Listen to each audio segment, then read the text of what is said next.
that stupid word like adulting, but also because I only have myself to take care of, and I still manage to F that up.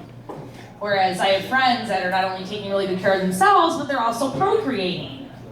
So it's embarrassing, you know? They're having kids, it's weird. But these new moms, however, they kill me with the gender reveal parties. I hope they all come out as hermaphrodites, or at least gender confused kids.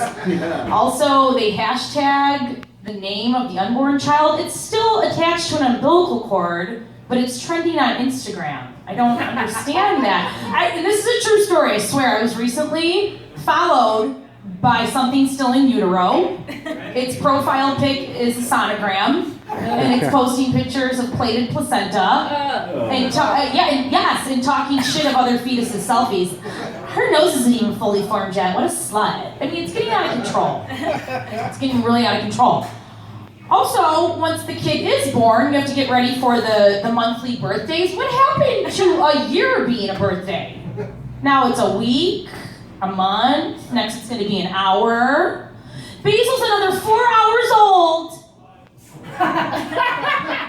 4 hours in 1 minute. Are they brining a turkey? I don't know what's going on half the time. And the kid looks frightened. That awkward aerial shot. It's like the mom's coming at them with forceps to shove them back in. You could almost hear the kid pleading, "No, don't do it. Yes, time is passing and I'm growing, but leave me out here and just keep putting me in numbered onesies, please." It's freakish, but it's cool, fine. Kids are fine.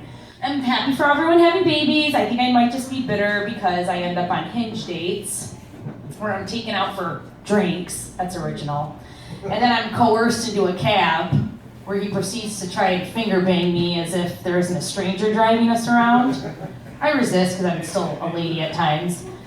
Kissing him is what I imagine making out with a Komodo dragon is like. He settles for sucking on one nipple until it feels like I'm nursing an adopted Nairobi infant. And I have to get out of there altogether before I actually start lactating, and the irony in it all is just too much to bear. But that's what you get for being on an app like Hinge and set up with someone who's a third connection through a coke-dealing dishwasher you worked with in Little Italy. It's the price you pay. Of course, my dating life is as consistent and reliable as my job situation, which is always in flux. You know you've hit a job search low, when you start getting those cryptic automated emails that sound like they were sent from Beldar Conehead.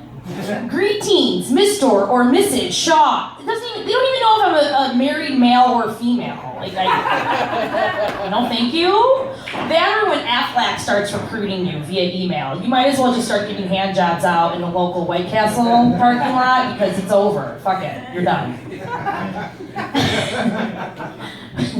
Once I do land a job, I'm not functional until after 11:30 a.m. I get in around 9:30, which is a shaky start. That first hour and a half is solely dedicated to comparing my life to that of others on social media. I'm looking at pictures of lobster rolls, vacations to Tulum, their dog's gender reveal party. It gets to the point where I don't know if I should add these people I look at to my vision board or turn myself in for stalking. Right? I mean, you've all been there. I don't think I like jobs in general, though. Or maybe it's people's sinus infections I have a problem with. You always have that one person you work with that sounds like they're carrying the last mutated H1N1 strand. And they just constantly fuck and sneeze and hack and clear their throat. Like it's no big deal. Like every 3 minutes it sounds like a Wookiee coughing up a hairball. And every sneeze sounds like it could help pass a kidney stone. Like, are you still alive? Go home and take care of that. Get the fuck out of here. That I have a problem with. But yeah, it's also frightening, not only the Wookiees at work, but it's frightening when I start to merge dating opportunities with job searching, and I start swiping guys just on their job title. Hey Kevin, art director Leo Burnett. Looks like you have more hair on your face than head and balls, a few deranged illegitimate kids, but maybe I can freelance for you. Let's match. It's also fun when I see someone I've slept with once on Facebook as if that obligatory social media ad would ease the blow of a one-night stand. I now have to see that they're married and having kids. It's great. Such a relief that our brief sexual encounter didn't set you back emotionally at all. I'm glad. I'm really glad. Your sperm works, your wife's fertile. I'm glad I could be a test run for all of that. I can't wait to get weekly updates on Basil. Thanks.